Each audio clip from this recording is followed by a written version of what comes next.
রাধে রাধে বন্ধু, আজ আমি কাঁঠালের কোপ্তে কারি বানানোর রেসিপিটা আপনাদের সাথে শেয়ার করছি। তার জন্য আমি এখানে 500 গ্রাম কাঁঠাল নিয়েছি। চাকু দিয়ে ভালো করে পিস পিস করে চোকা ছাড়িয়ে আমি এটাকে কুকারে সেদ্ধ করতে দেব।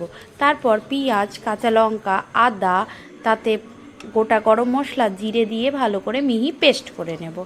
এইখানে টমেটোকে দুটো পেস্ট করে নিয়েছি। কাঁঠালকে সেদ্ধ করে তাতে বেসন, পরিমাণ মতো লবণ, হলুদ, তাতে বিরিয়ানি মশলা, চাট মশলা দিয়ে ভালো করে মেখে বল বল করে এটাকে মিডিয়াম টু লো ফ্লেমে ভালো করে ফ্রাই করে নেব।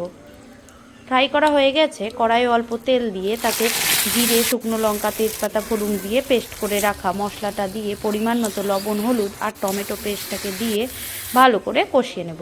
তারপর জল দিয়ে ঢাকা দিয়ে হালকা সেদ্ধ করে ওই বলগুলোকে তার মধ্যে দিয়ে 5-7 মিনিট কুক করব। উপর থেকে কাসুরি মেথি দিয়ে এই রকম করে রেডি করে নেব।